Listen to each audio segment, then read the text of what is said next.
The Lord is thy shepherd, I shall not want. Him maketh I lie down upon green pastures. Him leadeth I beside still water them. Him restoreth I soul. Him leadeth I in the path of righteousness for him name's sake. Yea!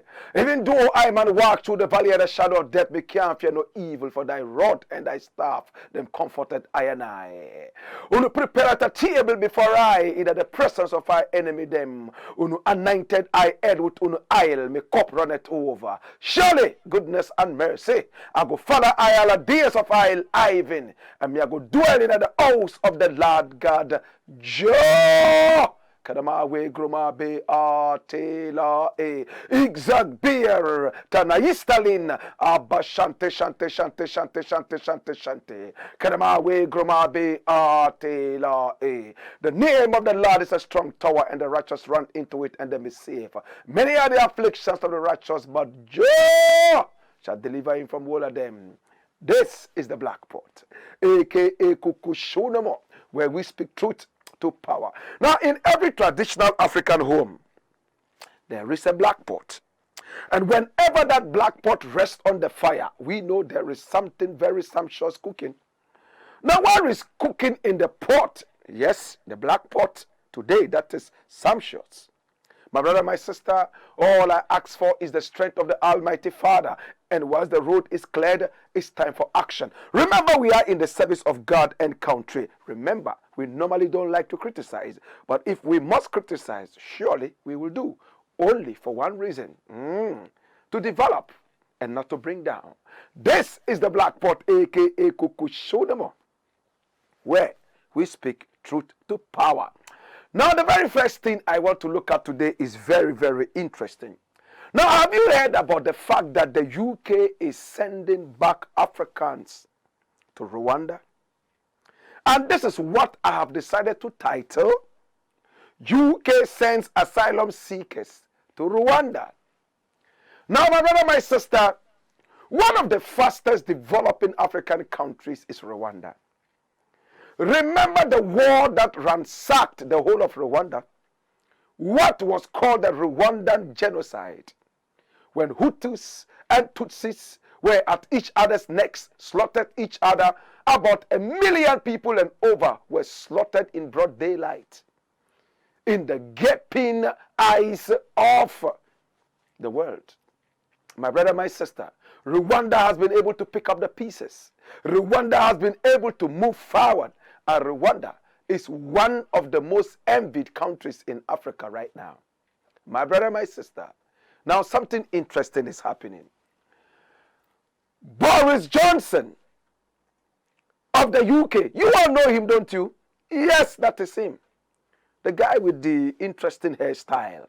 My brother, my sister, has come out to announce that all Africans who are trying to enter the United Kingdom via boat or some other such thing would be returned to Rwanda. Did you hear it? All Africans traveling to the UK via boat or any such illegal means, seeking asylum for one reason or the other, will be returned all the way to Rwanda. And if you check it out, the New York Times has published it, and look at the headline. UK plans to send some asylum seekers to Rwanda. My brother, my sister, this is very interesting. And I look at this thing and it brings tears into my eyes. Now, why am I crying? Look at the headline. Rwanda migrants latest. Asylum seeker plan will save UK money. Minister insists despite 30K cost per head. I'm going to go into this in a jiffy. But I'm crying. Why am I crying? Africa has descended so low that right now Africans are running into just any country at all. Africans are so rich yet so poor. In fact, Africa is so wealthy. Gold, diamond, bauxite, and so many different things we have right here in Africa. At the end of the day, my brother, my sister, our citizens are still poor. Why? Because we have terrible leaders. Because we have egotistical leaders. We have selfish leaders, wicked leaders, who don't seek the common good of their citizens. All they think about is their selfish ends. Yes, selfish ends, nothing more. My brother, my sister. Now let us get into details. Now you know the president of Rwanda, don't you? Paul Kagame. That tall, lanky guy. He is the president of Uganda. He's been able to turn his country around and made it enviable. But even with that, Rwanda has issues with human rights. What is Blakk Rasta trying to say? Now, Paul Kagame has been hunting down his political enemies for some time now. We all heard about that musician who was taken into jail just because he sang songs against the regime and ended up dying in the jailhouses of Rwanda. Political enemies have been hunted down time after time by the Paul Kagame regime. And this witch hunting is still going on. Take nothing away from Paul Kagame. His country has been able to move out of the doldrums, of the shambles, of the ashes, and has been able to stand erect like a rocket ready to fly. My brother, my sister, but why is the UK doing this? And why is it only Africans? Why is it only Rwanda? Why are they not taking the people to Ghana? Why are they not taking them to Nigeria? Why are they not taking asylum seekers even to Togo or Benin? Now I'll tell you something. Now the whole world is crying that this is inhumane. Even Al Jazeera, as you can see, says that it is inhumane treatment. Why is it inhumane? Hear me now.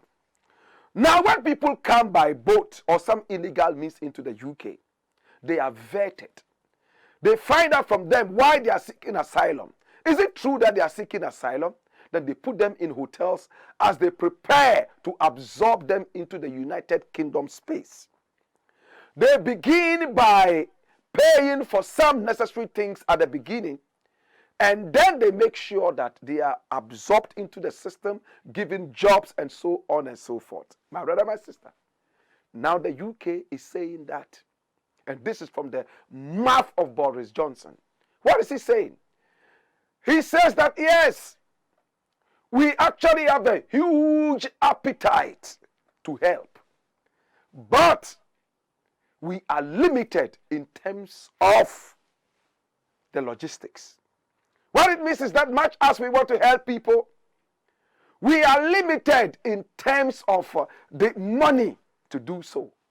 Now, the United Kingdom spends about £5 million.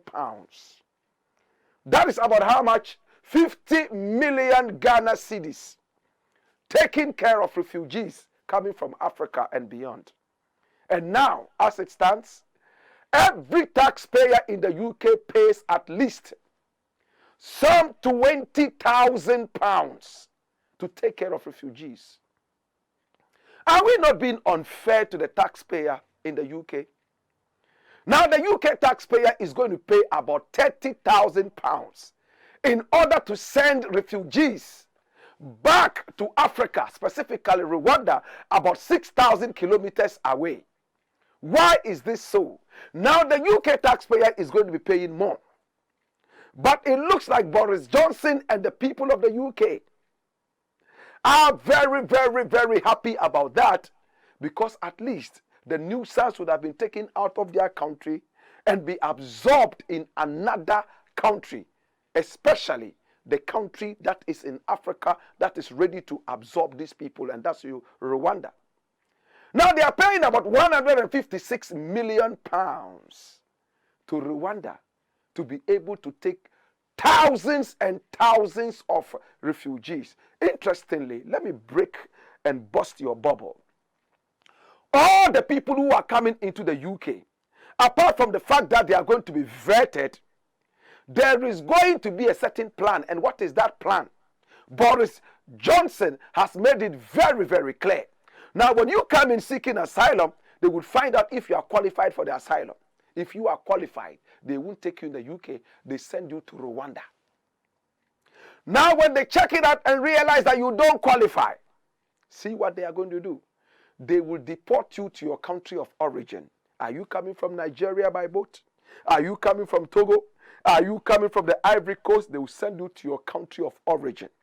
Now the boats coming in their numbers trying to enter the UK, they will return all of them to Rwanda. My brother, my sister, Paul Kagame seems to be agreeing with this. The international world is not happy about this. The international space thinks that this is inhumane. Will they do this to refugees from Ukraine? Will they do this to refugees from Europe? Will they do this to white refugees? Why are they truly trying to do this? My brother, my sister. Now, every year, lawyers make a lot of money in the UK. Immigration lawyers fight day in and day out to keep immigrants in that country. And by the refugee laws, most of them succeed. Is this a strain on the UK economy?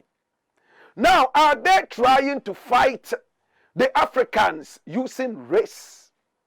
Who is playing the race card? Now, are they really fed up of the Africans? Are they no longer in need of cheap labor? Because some time ago, it didn't look like it mattered at all. But now, they are going to be sent back to Rwanda. Rwanda that already has some crisis with human rights abuses. My brother, my sister, your guess is as good as mine. We will just sit back and watch them. Is it inhumane? But closing on this quickly, why can't we build Africa envious enough to have people from the UK come to seek asylum in Africa? I'm looking up to the day when Americans will run from America and come to Ghana by boat. Some of them on horseback, some of them on camelback, begging to be absorbed into the Ghanaian system or the Nigerian system. Is it far-fetched? Is it a thunderbolt? My brother, my sister, let's think about that. We are so wealthy yet so poor.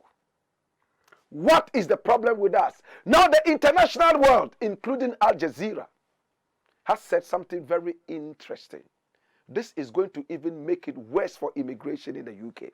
Hear me now. My brother, my sister, is this going to stop asylum seekers from entering the UK? Certainly not. They are going to devise other methods. They are going to break other boundaries. Remember what happened with Mexico? When Trump said he was going to build the wall, what happened? People would go through the wall. They were climbing the wall, now they would go through the wall. Some would even enter via parachutes. Some would enter through some other means which have not been devised yet. But certainly remember, necessity is the mother of invention. Now the next thing I want to look at is this thing that I've titled the Menzgold BROUHAHA. Lord God have mercy.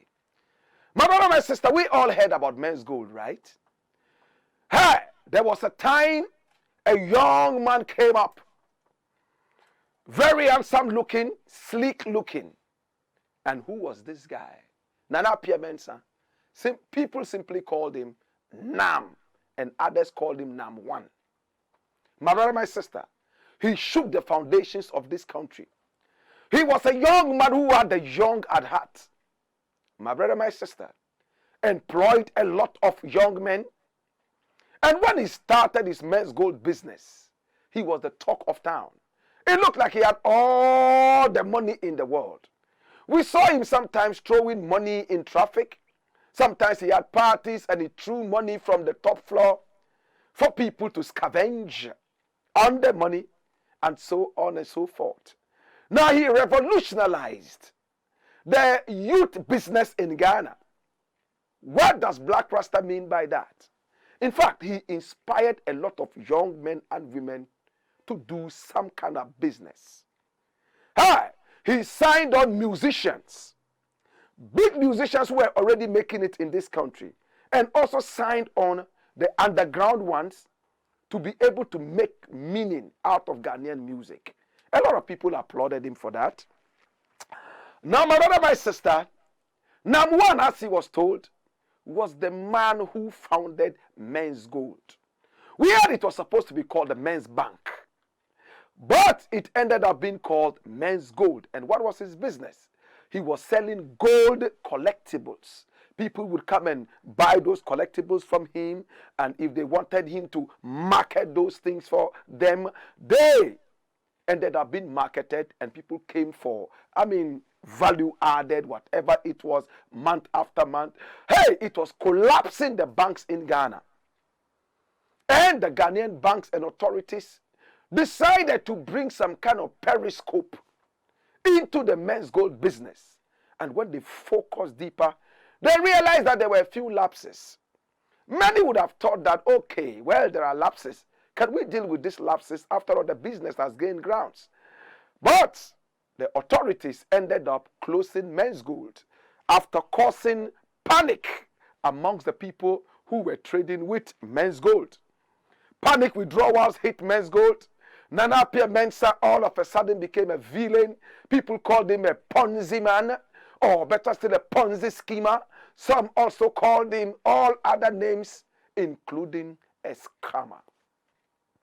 My brother, my sister, some of the people he signed on included Stonebwoy Bernitan. Ah, boy. My God. He was the first big artist he signed. Then, boom, Shatta Wale, his arch rival, was also signed, and they became the top ambassadors for Menzgold. Ochami Kwame was also part of it. Then some actors were also part of it. A number of them, a plethora of actors and top-class people in the society were all part of it. Oh, Jackie Appiah, was she part of it? Hey, many more people. Hey, James Gardner was also signed, right? Many other people were signed. Hear me now. It was the in thing at that time. He shared cars amongst his workers. People built houses in the days of Menzgold. Now, I personally was employed on the radio that Menzgold brought, and that was Xylophone FM. Interesting. I was employed there. I was not employed as a worker of Menzgold, but I worked for Xylophone. My brother, my sister, and it was a huge opportunity to work under a young man who was very happy giving. It was the dream of almost every Ghanaian. Now we know how many people wanted to be part of the so-called Menzgold dream. But all of a sudden, that dream became a nightmare when it was closed down. Hear me now. Now, one person that I know so well wanted to be part of Xylophone and the Menzgold dream was Bridget Otoo. How many of you know Bridget Otoo? Now, she's somebody I admire. She's on TV, and she's quite slick. She's nice, good-looking sister. You know. Now, she wanted to be part of the Menzgold Xylophone FM dream, because I know she was contacted, and I saw messages exchanged between the authorities and Bridget Otoo. She wanted a car. Then she wanted some amount of money as salary. Of course, that's normal. If you want me to work for you, these are my demands. But the whole thing did not fall through, and Bridget could not be part of Xylophone because she demanded some things that they couldn't give her probably at that time. So she pulled back. And from that time, it's been one criticism to the other. Criticizing. Is it a case of sour grapes?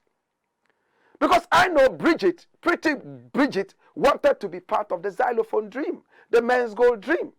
After all, Menzgold was the bankroller of xylophone. And I know Bridget wanted to be part of it. She made some demands. At what point did she realize that it was a scam? Was it after the authorities came in or before the authorities?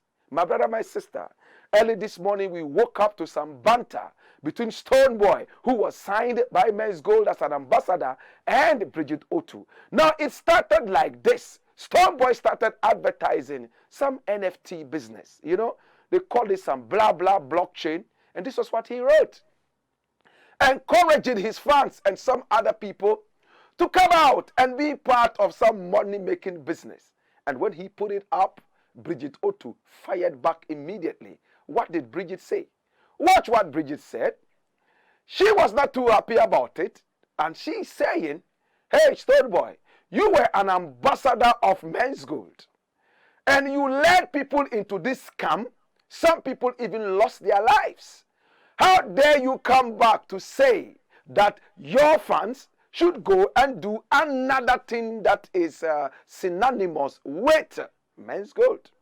And Stonebwoy came back and said, oh, big sis, you know what? I know other people who died, and I know there are companies that do scam, and so on and so forth. But the NFT business is totally different. I was only an ambassador for Menzgold. I was not a worker with Menzgold. If you have any questions to ask the government and ask Nam1.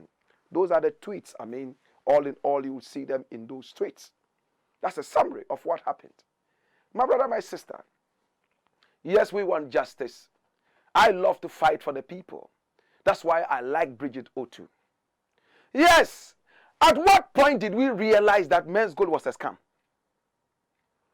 Have the authorities really come out to say that Menzgold was a scam? Is the matter still not in court? So how do you proclaim and decide that something is a scam when it's still being decided at the courts? Or have we all of a sudden become judges and lawyers? Or have we lost trust for our judiciary? My brother, my sister, what role has Stonebwoy played in the so-called Menzgold scam? Is it a scam? Have the authorities come out to say it's a scam? The law courts, have they pronounced judgment? Why are the courts delaying? Where is the so much money, 39 million American dollars or so, that Nam1 was said to have won in judgment debts right there inside the UAE, United Arab Emirates? What happened to that? Now, if it was a scam, how come Nam1 did business to the point that a court in the UAE realized they had been doing business to the tune of 39 million American dollars, enough to pay all the people he did business with, pay the gold, Menzgold thing in Ghana? Do you understand? Nam1 won a certain judgment debt in the United Arab Emirates, Dubai to be specific. And that money amounted to about 39 million American dollars. It was enough to pay all the money he owed in Ghana. If he was not doing business, how do you expect him to be able to raise that kind of money? How did he raise it? Now the court said it was business because he had exported some gold. So authentically, it was business done. Why do you call it a scam? Why do you call it a Ponzi scheme? Or is it a case of sour grapes? I just want an answer. Now, Stonebwoy, you have dealt with Menzgold before. I'm sure Stonebwoy by now is also waiting for the courts to come out and say, okay, now Menzgold, we have ruled that Menzgold was a scam, and blah, blah, blah, blah, boom, boom, boom, boom, boom, boom, boom, boom, boom, boom. So that he can also come out and say, I am sorry that I led you all into doing business with Menzgold. But now that it has come out that it's a scam, I didn't know that, and the best thing I can do is to apologize. Stonebwoy cannot go out and apologize prematurely Does it make sense? Does it make sense? My brother, my sister. But let me ask Bridget Otoo, with all respect and with all love, if you had become part of Xylophone and you were being bankrolled by Menzgold and you were given a car and you were also being paid, what would be your position now? Would you still be calling it a scam? Would you still be calling it a scam? I'm just asking. Are we too quick to call something a scam? Did we sabotage the young man? Could we have done something to make the business move on without shutting it down? Was it that illegal? Was it that bad to the point that we had to shut the whole thing down? Was it handled good? Was it bad? My brother, my sister, this is the Black Pot, aka Kukushunumu. And I have chosen a certain quote that will go very well with this Menzgold thing. My brother, my sister, Skipper George.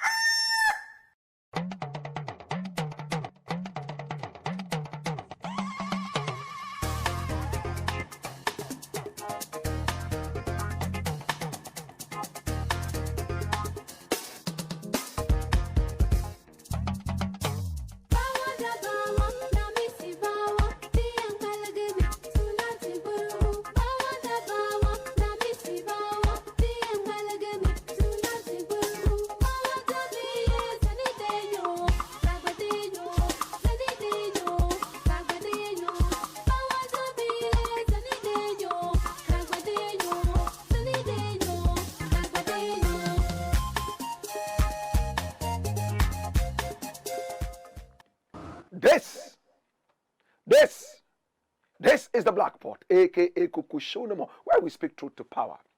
Now Shatta Wale is in the news again. My brother, my sister. And who is Shatta Wale? Lord God have mercy. Now this is something that I've decided to title Shatta Wale, confused and inconsistent. It's just a question. Now we all remember some time ago, Arnold Asamoah Bedu. He is an entertainment critic and a writer. I respect him a lot. In fact, when I was in America teaching, this was the guy who broke the news. And everybody in Ghana got to know the other side of Blakk Rasta. Because in this country, once you have dreadlocks, you are relegated to weed smoking and reggae music. You can be an engineer of quality, a pilot of quality, an inventor. No, your dreadlocks will never allow you to have that kind of recognition. What a country. I know that Asamoah Bedu was the one who brought it out. And then he spilled the beans all over. And people got to know that, oh, so Blakk Rasta is brainy enough to even teach in universities in America. Thank you so much, Arnold. Now, Arnold sometimes is abrasive. Sometimes he's cold. Other times he can be lukewarm. But there's one thing I respect about him, apart from the fact that he writes very, very well. He's one of my favorite writers, in fact, in Ghana. Hear me now. Arnold Asamoah Bedu used to edit a newspaper called The Filler. In fact, he's now a pundit on an entertainment show on Peace FM. And he slapped Shatta Wale with a certain abrasive, vituperative fire. What did he say? Look at it, Ghana Web. Shatta Wale is confused and inconsistent. And that's where we got our title or topic from today. Is it true? That day Shatta Wale was on the show and he got mad and angry, talking about how much his shoes cost and how much dog chains he has around his neck, how much they cost. He claims that he wears necklaces around his neck that cost tens of thousands of dollars, and everything there is a diamond. My God. My brother, my sister, he talked about how expensive his shoes were on that day that he was on the show. And he asked Arnold Asamoah Bedu how much his own shoes cost. Cheap shoes. You wear cheap shoes and you want to come and talk to me. Do you know how much money I've made? I've made money more than blah, blah. And we had people like Hammer supporting him, that Arnold was being unfair to him and he was being rude to him. Who is more rude than Shatta Wale?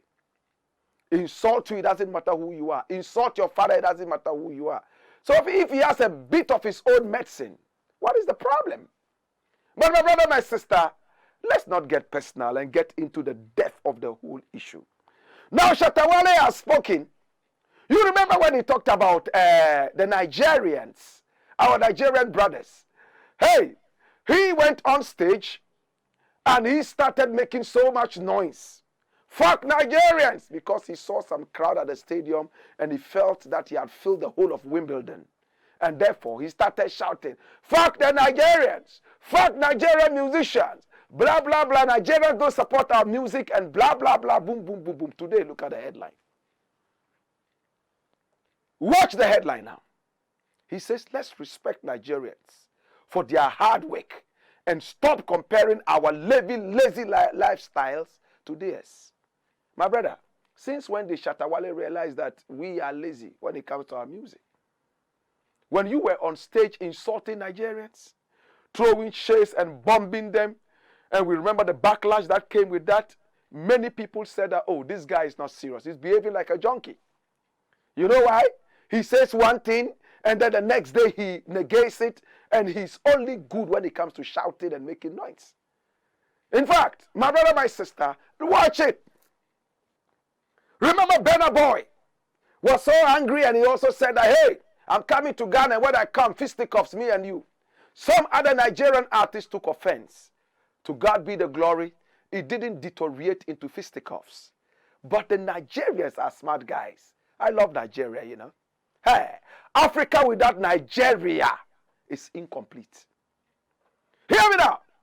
Now the Nigerians looked around like Okreku Mante did to Shatta Wale some years back, blacklisting his music and so on and so forth.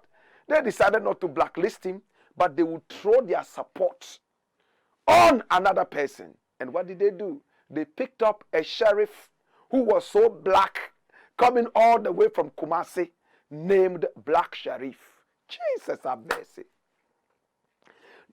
Burna Boy decided to take Blakk Sharif, a budding artist, remixed his song, and was part of it for a collabo, blew it out big, and is still busily going around the world promoting and singing that song. Hey, Blakk Rasta, the Asembeba. Even babies that have not been born yet are singing that song. My brother, my sister, Nigeria pushed it so big. And by some dint of a blessing, he came back again with Kweku the Traveler. Yay! Kweku the Traveler. Hey, I am not a fan of hip-hop.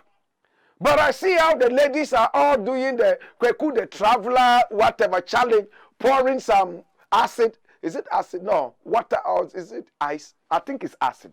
They pour acid on their heads, and then those with the beautiful hips and all that, they swing that. Even if I'm not listening to the music, I'm watching the hips. Hallelujah. Hallelujah. Praise the hips. Praise the hips. Oh my God. Hear me now. Hey, my brother, my sister, Shatta Wale realized how Blakk Sharif was burning like a wildfire in the Hamatan. And he realized he had messed up. So what did he do? Quickly. Hey, let's respect Nigerians. Let's respect Nigerians. I was the one who said fuck Nigerians. Right now, let us respect Nigerians. We are lazy. Oh, sir. Very inconsistent. Hey! Early this morning, he came up with another thing. And what did he say? Hey, what did he say? Hey, what did he say about Mahama? You know what he said? Watch it. He wrote a letter to Akufo-Addo first and foremost and told Akufo-Addo, hey, please, let's focus on the youth. Focus on the youth. Nobody knows what went behind. Whether he spoke with the man or the man spoke with him. Because this guy, when you promise him selfishly something, he would sell everybody around him to go for that thing. That's his attitude. It's possible that Mr. President said, oh, you know, the other time you asked me for a car, I am going to make sure that you have it. And all of a sudden, he is smiling, and he has said something about Mahama. What did he say? Watch it. It came out just today. Mahama has nothing new to offer. Hardship under him would go a notch higher. Jesus.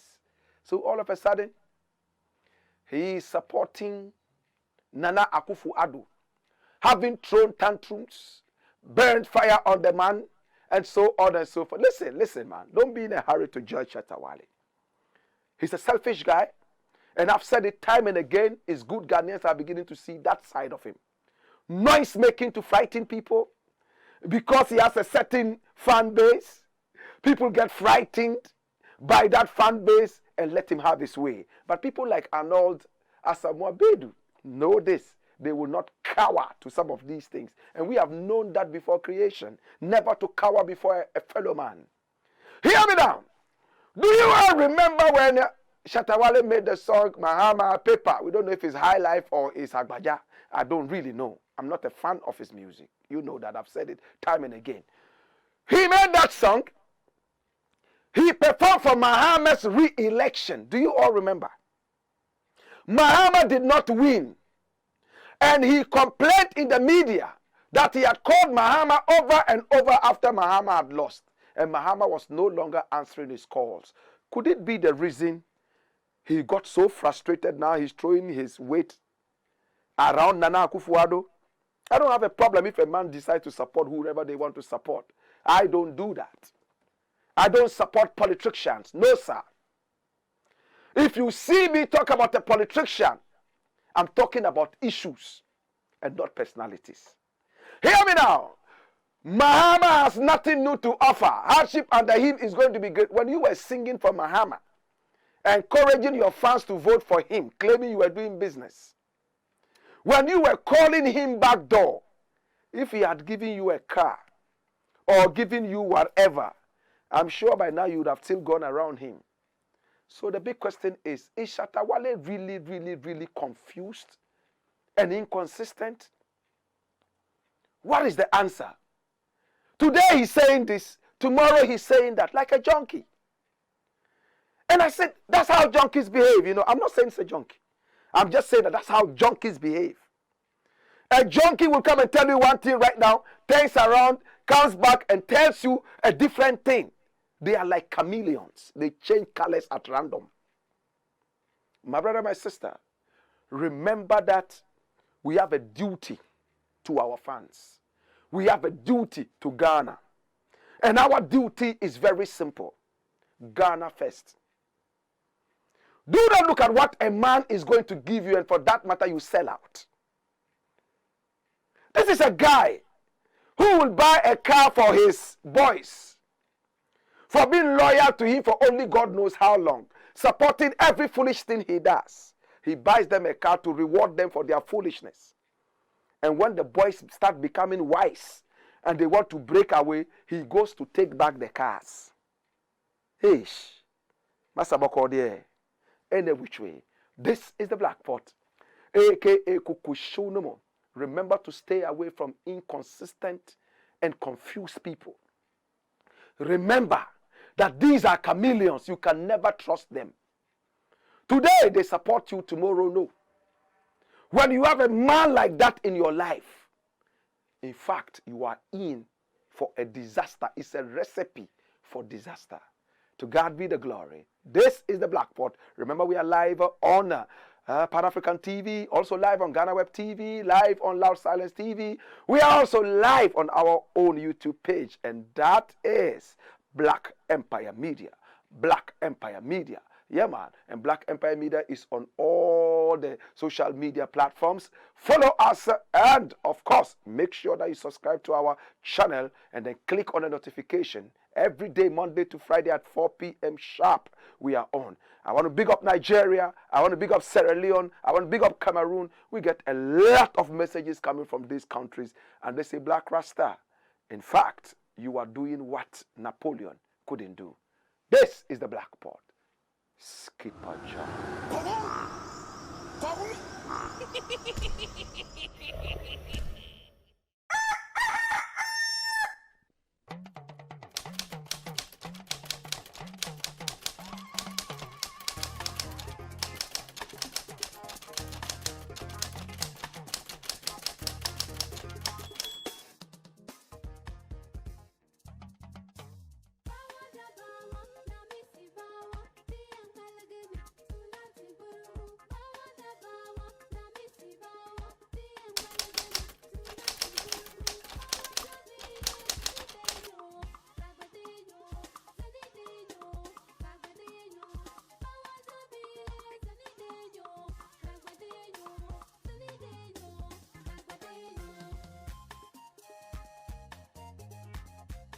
Every lady wants to walk out in glitz, glamour, and style. She wants to turn heads wherever she goes. She wants to pamper people who matter with her beauty. She wants her beauty to open doors long before she even opens her mouth. Chic Luxury Beauty Home perfectly understands this and makes sure this is delivered 100%. At Chic Luxury Beauty Home, we make you glow brightest with splendid professional perm cuts, wigs, braids, lashes, twists and locks, waxing and more. There is a special pergola where you enjoy fresh air while we give you your sexy braids. We also give you a massage you will remember forever. At Chic Luxury Beauty Home, we are professionally unique, so we have our own Chic beauty products for your personal beauty care. We also offer international standard training in all our services, and our training is designed to suit your busy schedules and convenience. Locate Chic Luxury Beauty Home at Asafwache, Akubwa Link, Adringano Road in Accra. Call us now for business enquiries on 024 368 3070 or 055 9370 980. At Chic Luxury Beauty Home, we are sleek and chic.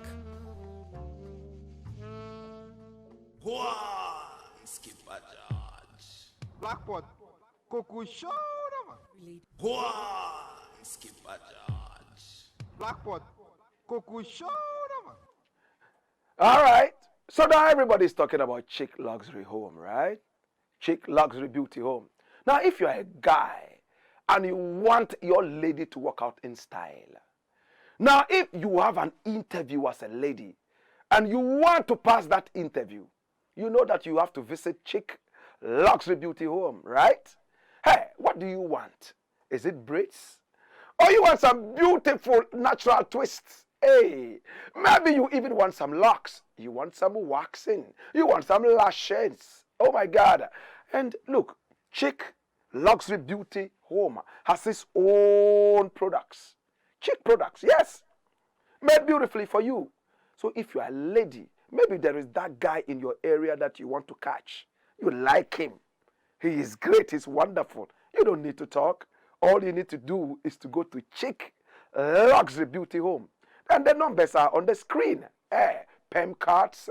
You want a massage that you will never forget, male and female. You want some nails to be dealt with nicely. You see some people's nails and it's like they have claws. They are like tigers and tigresses. My brother, my sister, you cannot go for an interview and exhibit those nasty nails. No. My brother, my sister, Chic Luxury Beauty Home is the answer. Located right there inside Asafwache, Akubwa Link. And I drink now. Lord God have mercy, you'll find them. And just write down the numbers. And when you go there, tell them Blakk Rasta said you should come. Call them right now and say, hey, Blakk Rasta says you are the best. Prove to me that you are the best. Yeah, hear me, man? All right? Boy! Skipper George. Now, the next thing I want to look at. Well, thank you so much, Chic Luxury Beauty Home, for supporting us. We want to also say thank you so much to Tina Tech Natural Herbal Products. We want to also say thank you to all the wonderful people who are yet to come and do business with us. In these times, patriotism does not pay, but it is the most important thing. Let your ad be here. We will push it to the top and make sure that you reap what you're supposed to reap. You know we are honest. You know that we are not linked politically.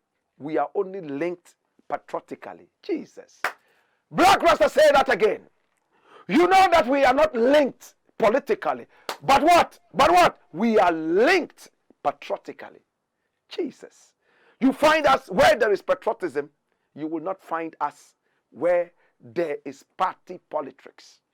This is the Black Pot, aka Kukushonamo, where we speak truth to power. Now the next thing I want to look at is so interesting, and I've decided to title it GABBY DARKO'S Irresponsible Excuse. He's a very handsome guy. He's the president's nephew. He's slick looking. I think he visits a lot of people with a likable character. How many people understand what I'm trying to say? When you meet him, you will love him. He is the pseudo prime minister of this country. Early this morning, he tweeted something. And I want to share that tweet with you. This is what he said.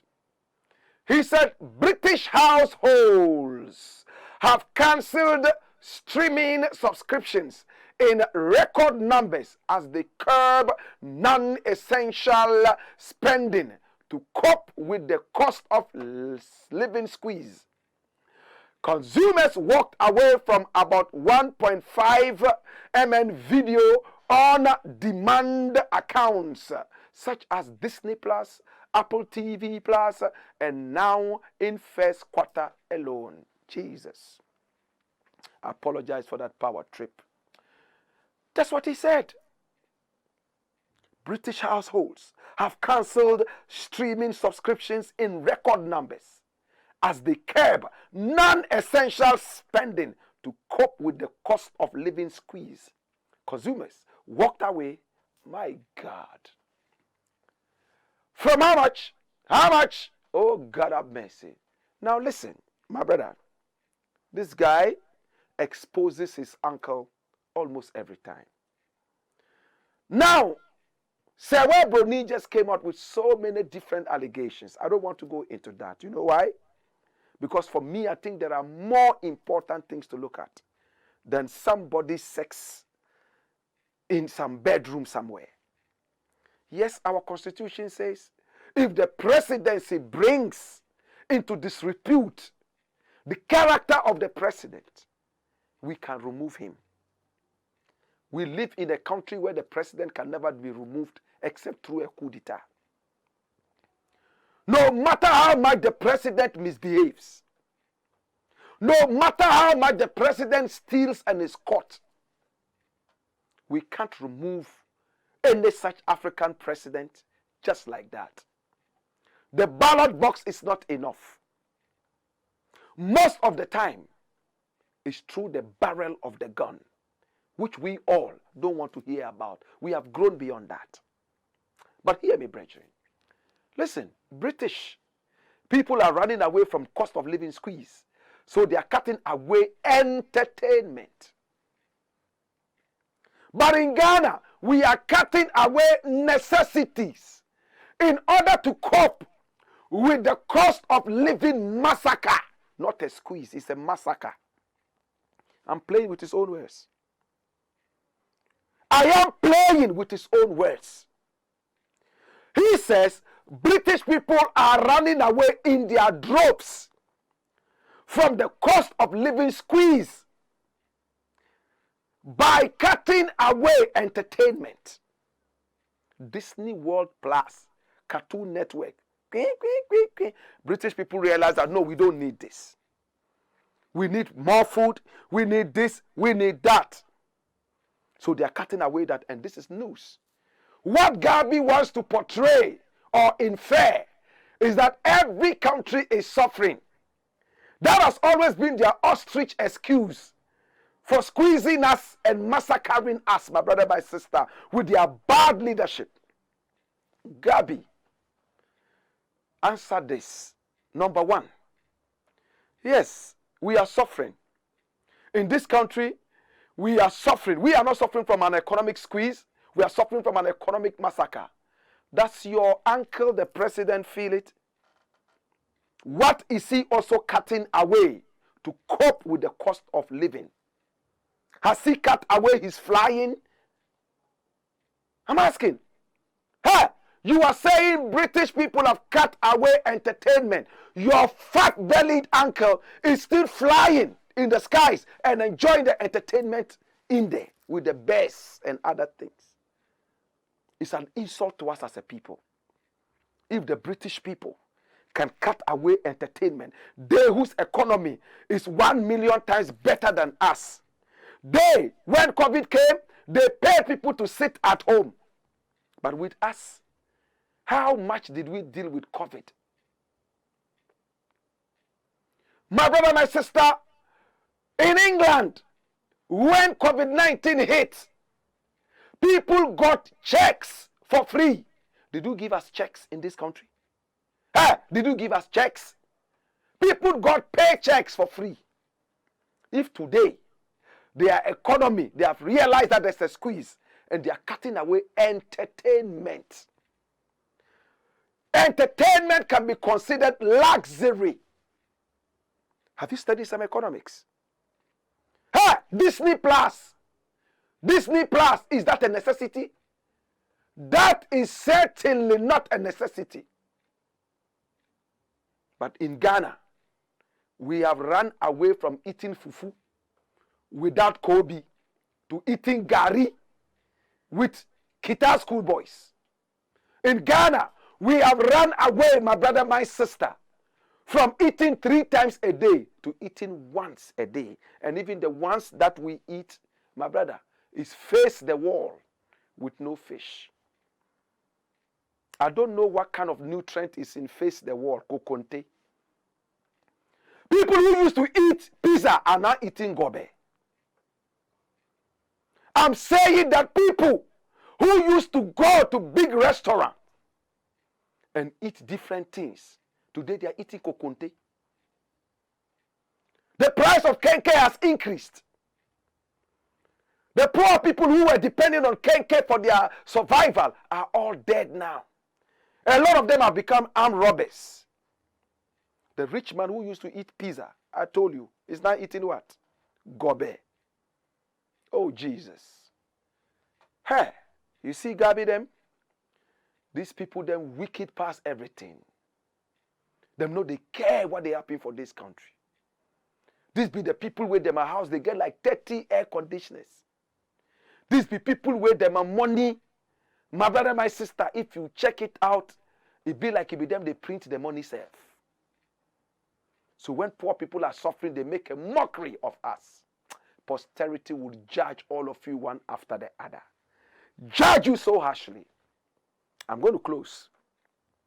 Now the next thing I want to look at is about football. And this one I've decided to title, Retired International Footballers Come to Die at Home. That's it. Hey, listen. The Ghanaian sickness is so deep. Ghana is not good enough for our living bodies. It's only good for our dead bodies. When we are growing up, Ghana is hell for us. Nigeria is hell for us. We all run to the white man's land. And it doesn't matter how we get there, we will get there. Through boats, through the desert. People go to church to pray. A man can sell everything he has just to go to America and become a toilet cleaner. Doctors in our countries are running to England. And over there, they are working as post boys. They carry mail around. Trained doctor in Nigeria. The government spent money to train you to be a doctor. Nigerians are dying in their droves. You are in England. You are sharing mail. You are a post boy. What did happen? Una mental, una colo. What did happen? Hey, my brother, they prefer living in America, England, Japan, China, and send you photos of them sitting on snow to sitting in the Sahara Desert. Yet, when they die, in fact, death is even far-fetched. When they are about to die, they ask you to send them home because they want to die at home and be buried at home. They have turned Africa into a graveyard. Why am I talking about graveyard and death and all this? Our footballers, when they are growing, they want to play for AC Milan. They even want to go to China and play for Huangzhou 11. They want to go all the way to Japan and play for Yokomoto 11. They want to go to Portugal and play for Tiaquero Superstars. They want to go to Korea and play for Ginseng 11. They want to go all the way to even Colombia and play for Cocaine 11. Some of them, my brother, my sister, want to go to Iceland and play for Ice Cubes 11. They don't care. But Africa, lie. Now, after they are totally expended, nobody wants to hire their services in Europe, in America, and other places. They run back home. They come and sit here that they want to play for Asante Kotoko. Play for who? Play for who? Asamoah Gyan reveals desire to play for Asante Kotoko. Somebody who hasn't played football for how long?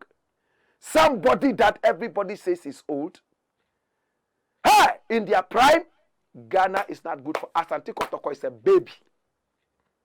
But when they are retiring, don't get me wrong, Asamoah Gyan is a wonderful player. He played so well for the Black Stars. I respect him. I honor him. I am fighting the fact that they give the best to Europeans and Americans.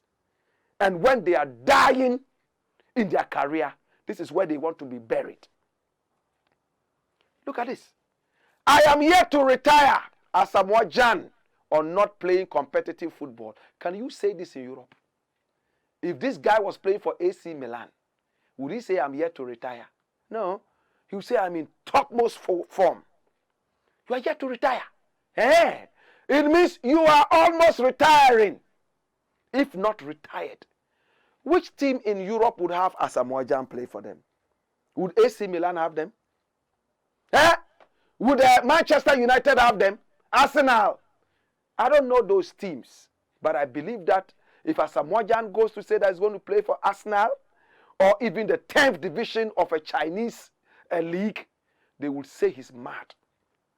But there he is. Look at another guy. Sule Muntari reveals why he joined Accra House of Folk. There's only one reason. You are retired. You are finished.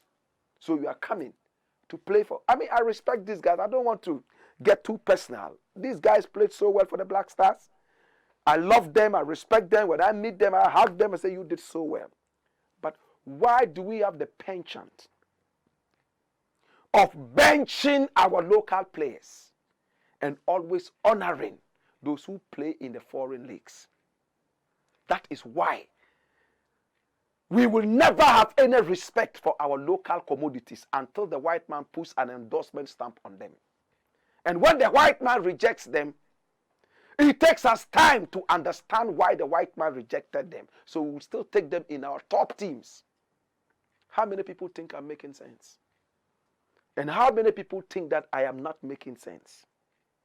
My brother, my sister, until we encourage our countries to field our local players and honor them and pay them well, like Samuel Eto'o is doing in Cameroon. You know what Samuel Eto'o did? They increased his salary alongside the salaries of the footballers in Cameroon. He said, I'm not a footballer. No, let us pay the footballers well, the local footballers. Pay them the way they are supposed to be paid so that none of them would even think about going anywhere. They play here and never override them with the so-called foreign-based players. To God be the glory. Remember, this is your patriotism show. It is called the Black Pots, a.k.a. Kukushunomo, where we speak truth to power. I want to say thank you so much. We normally don't like to criticize. But if we must criticize, we would only criticize to build and not to destroy. We are in the service of God and country.